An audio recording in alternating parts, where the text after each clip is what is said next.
All right, welcome back to another episode of Perfusion. Today we've got Dr. David Boyd. What's going on, David Boyd? What's up, man? Thanks for having me. Hey, I was listening to the quote, make the days, don't count the days, make the days count. That's right. So let's make today count. Let's do it. Let's do it. All right, so tell us a little bit about yourself and what you're up to. Well, I mean, the background on me. So I was a primary care physician for a good part of my career. And I've been a physician now for, gosh, how long has it been? Man, 20 years, which has gone by pretty quick. But how old are you? I'm 46. Okay.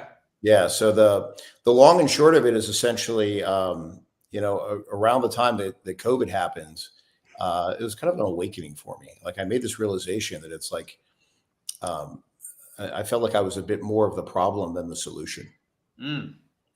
Because you got to think about it. As a doctor, you felt this way? Yeah. Because at this point, like at that point in my career, I was I was working in the hospital, so I was taking care of folks in both like the main hospital, the emergency room, the intensive care unit, and with that, COVID basically highlighted how unhealthy, really, just as a people we are in the United States, right? Because it wasn't killing folks that were healthy. It was killing folks that were pretty sick. They probably had a couple different chronic medical diseases, and it was just enough to kind of push them over the edge. And it made me think, it was like, we don't have healthcare in the US. We have sick care. That's just the reality of the situation. And I'm old enough that I remember growing up where it was like the US, like we are number one. Like that was like the mentality. We are number one. And the reality of the situation, especially when it comes to our healthcare, is we're like not even in the top 40. Like we're below like Kenya. Yeah. Oh, no way. Who's number one? I don't know. It's like it's one of the European countries. Probably like Norway or Sweden. Yeah, something like that, right? So this is what I mean. Is it's like it was kind of like this. I had this awakening where I was like, okay, like I'm either going to go and create what I think is the right way to do this, or I'm going to leave medicine completely. Like I'm going to hang up my stethoscope and I'm going to go sell Ferraris or something, because I like cars, that was literally the mentality. That was my backup plan. That's cool. Yeah. So I decided I was going to go down this path where I was going to start my own practice, and it was going to be cash based. So that way there's no insurance companies that can dictate anything that I would have to do. Most folks don't realize when they go into a doctor's office, that doctor, in order to order a test or a scan or whatever needs to be done, basically has to get permission from an insurance company that they'll pay for it. Otherwise, they don't even bother ordering. I always feel like that's why they make you waiting in the waiting room so long, because insurance is always making them wait or something. I don't know. You know what I mean? I think it's more so what goes on is because they're being paid by insurance companies, and each year you get paid less. Mm-hmm. So the only way to fix that is to increase volume. Right. So they'll double or triple book every spot. Now it's gotten to the point that less than 7 minutes, that's the average doctor visit. So you'll call and you'll get an appointment 3 or 4 months down the line. Mm-hmm. So you've been waiting all that time. You get to a medical office. You sit there for like 2 hours in the waiting room, right? You're like putting everything on hold, and then when you get back, like me, what I do, I leave. Like I will just literally, I don't know the last time I've been to the doctor. Like I'll just leave.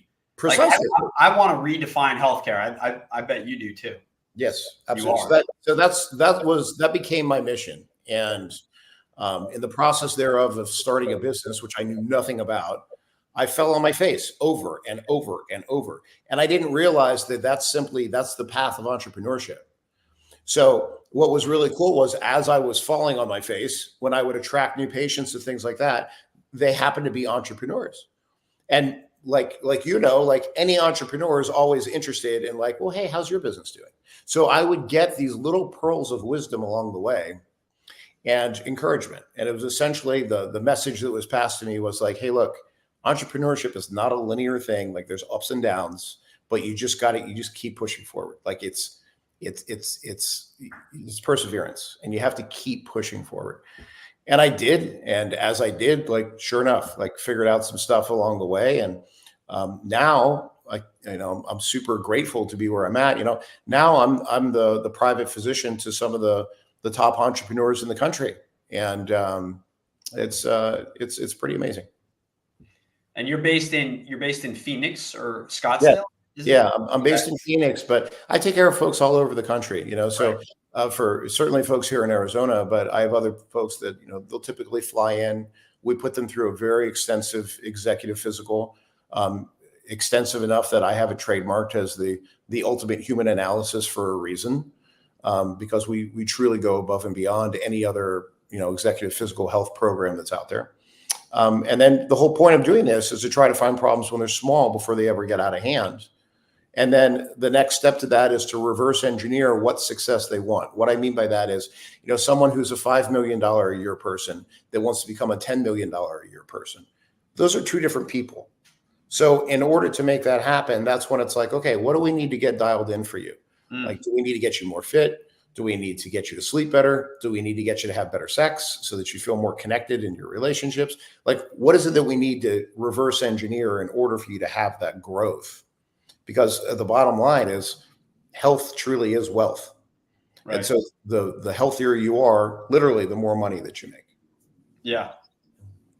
So it's called Blindspot Medical. I love that. Yeah, thanks. You can't see, right? Like, I follow this guy. Have you heard of Brian Johnson? His saying is like, "Don't die." Are you familiar with him? Yeah, he's like a tech multimillionaire or something. Yeah, he founded Venmo and then sold it, and then yes. He looks like he's from Gattaca now. So yes. He's like trying to reverse aging. And his big thing was, I found the blind spot, and that got me interested in reversing aging. Yes. So what encompasses executive, what is it called? Executive. An executive physical is commonly what's referred to. Yeah. So is it, what is that? Is that like a day? Is it a half day? Is it 2 days? The way I do it, we spend about a day together, so it's, I'm there with folks as they're going through all of their scans and everything. So we do scan it essentially the entire body and use different modalities, both CT and MRI when it's most appropriate. Before that, we do extensive blood work. That's all customized to the individual. So, depending on their family history, their personal history, what exposures they've had, all of us have a past. We've all, drank or done drugs at some point, or, maybe slept with someone that afterwards you're like, probably shouldn't have done that. That'd be Alex. Yeah. So everybody's done stuff, right? So it's like all those things can catch up with you over time, though. So you have to make sure that you're looking, very, very closely. And then after we go through all that, sit down, go through everything together, which, mind you, is all done same day. So when you make the parallel to whenever you've gone to get like an imaging study or something before, let's say if you went, you get an X-ray or an MRI or whatever, you're usually waiting for results. So this we do them, and then I usually take folks out to lunch so we can connect over a meal, and then we'll sit down and go through all the results right then and there. Right. So that way somebody knows exactly where they're at.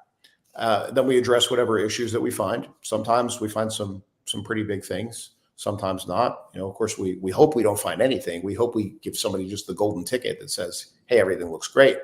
But either way, we'll always encompass within that, the next steps are, okay, how do we optimize you? How do we get you to your absolute best? What can we do to pump the brakes on aging? Like Brian Johnson, I don't know if you ever looked at the list of the things that he does. It's like this massive list of all these things that, it looks pretty cool, but at the same time, a lot of it doesn't have studies that back it up, that show that it actually works. And it's pretty much a full-time job. Right. It's like, I want to pump the brakes on aging too, but at the same time, I want to live my current life. Like, I want to be here, not just always worrying about the future, and what's the point of slowing things down if you can't enjoy the life that you're living? So what are some examples of regimens you'd prescribe to, like, say, a Fortune 500 CEO or a very big time entrepreneur to slow the aging process that wouldn't take up too much of their day? That's a good question. I can give you a general answer, because the reality is it needs to be precise. It should be precise for that individual. But there are some things that will work for absolutely anybody. And this is something that your listeners can certainly take and just, kind of glean from this to say, okay, well, what can I incorporate in? So one of them is and it really pertains to folks, I would say definitely over 40, but you can even say like 35 and up, both men and women. So one of those, there's been a lot of debate about it. You've heard of like NMN or NAD. Mm-hmm. And what this is it's a molecule that we all have, and within the mitochondria of our cells, that's the powerhouse of each one of our cells. So of all the billions and billions of cells that you're made up of, there's mitochondria that they generate this stuff called ATP. And ATP, adenosine triphosphate, is once that's cleaved, it basically will release an energy source. In order to make that reaction happen, we have NAD that makes it happen. Well, NMN is the precursor to NAD. If you look at the scientific literature, you kind of have two frames of thought. You have the NMN folks and the NAD folks. I fall on the NMN side. And the reason why is I equate it to, it's kind of like the difference between gasoline and exhaust out of your car. So you want to pour the gasoline in so that the engine will run and then make the exhaust. It's the same thing when it comes to NMN versus NAD. The NMN is the precursor, that if you give more of it to the cells, because as we age, that level drops. So if you give more of the substrate to the cells, the cells will do what they're supposed to do, and it'll convert into the energy that's needed. When you start using it, which, when it first came out, it was a pill form. And it didn't metabolize very well, because once it gets into stomach acid and so forth, it doesn't absorb as well. I use a sublingual version where you just put it under the tongue. You have to keep it in the refrigerator, and it absorbs very, very nicely. It's not like you're guzzling a bunch of caffeine where all of a sudden you're just wired. It's kind of this nice, slow ride of energy that you have that it'll slowly come down during the day. Usually it helps with mentation as well. And especially for men and women over 40, you'll feel the difference. So that's one quick, easy one. The other Where would you get that if you wanted to acquire some of that you're talking about, the specific brand? Yeah, the specific brand that I use is it's like a professional grade. So Full Script is where I would go. As a matter of fact, if you go on my social, so if you go to Instagram, David Boyd MD, I actually have a link there to my Full Script where folks can go, and you have to start a Full Script account and so forth. Most folks don't realize that when it comes to supplements, there's kind of like the consumer grade, and then there's a professional grade. It's kind of like if you go buy a truck, you have like regular grade and heavy duty. Same idea. So do they need a prescription? Is that what it means? Basically, yeah. It's not really a prescription, because but in a way it kind of is. It's basically a doctor saying, hey, it's okay for you to buy this. Versus like you going on Amazon and just buying it straight, like something similar on Amazon. It's the potency is just not the same. So that particular one that I'm referring to you get off of like Full Script. Same thing when it comes to resveratrol. So there was a lot of drama about resveratrol maybe about a decade or so ago. If you remember, there was what was his name, Dr. Oz. He talked about it on his show, and then there was studies that show, well, some studies showed that it did work, other studies showed it didn't work, and now they've done enough studies that it shows, well, it does, but you have to have the correct enantiomer. And enantiomer, when it comes to organic chemistry, is if you were to draw out a molecule, it's the mirror images of one another. And the interesting thing about resveratrol is only one of those mirror images of the molecule works, whereas the other doesn't. Cis versus trans, for example. So when you go for something like the trans polyresveratrol, this is something that's been shown that it actually will decrease, pump the brakes on aging as well by increasing sirtuin count. Sirtuins are these little proofreaders that we all have in our DNA, that as cells divide, they move along the DNA to try to find where there's a mismatch of pairs, and it'll go and it'll fix that mismatch. The problem is, as we age, we have less and less sirtuins. So a way to boost them, one of the ways is with resveratrol. Another way is with fasting. So you've heard about intermittent fasting and so forth. That can be very good. Depends on the person, how much you want to fast for how long.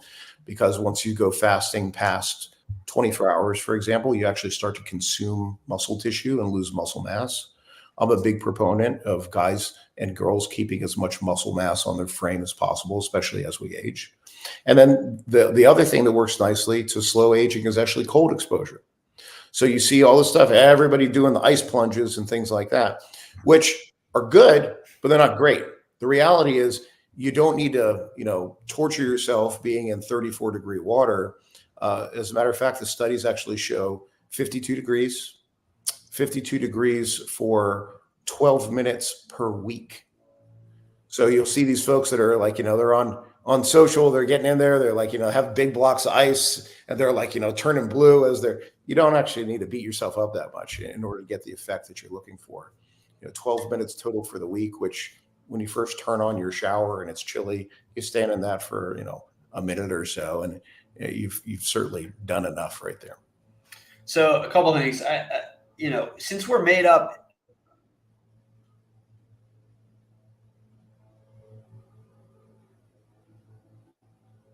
do you think we can live forever? Oh, you cut out there for a second, Andrew. Yeah. So we're made up of like cells and all the, we're made up of earth. I don't know how to put it, but do you think humans can figure out how to live for like forever or for like a couple hundred years or? Forever, no. What's the reason? Like the bones or? Yeah, you pose a really good point. So if you take it down to like cellular level, right? So we can agree that we're made up of billions of cells essentially that are all working in different ways together, right? And there's different cell types and everything certainly. But if you look at one thing that all of those things have in common, and anything that is natural on the earth has in common, is that it's all organic compounds, right? Like everything is organic. Now, like this cup isn't organic, right? My phone isn't organic. So could this last forever? I mean, once Apple decides that they want to make a new one, no. But other than that, yes, this would last forever, right? But organic compounds erode and decay over time. Literally, the connection between carbon and all of the other thing that it's connected to will decay.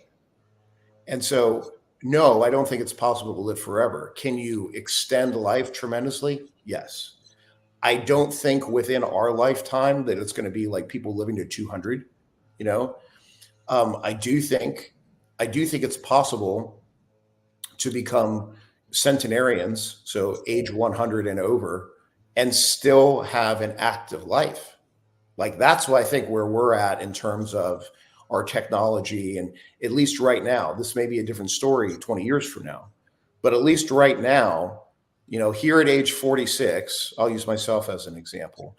If I start implementing all of these things on a regular basis, as well as, I'm limiting radiation exposure, which is kind of hard when you're around electronics all the time. But if I'm eliminating radiation exposure, if I'm eating clean, I'm not eating anything out of a bag or a box or anything like that. If I'm exercising on a regular basis, if I'm making sure that my muscle mass is as much as it can be at each stage of my life, because muscle will erode over time.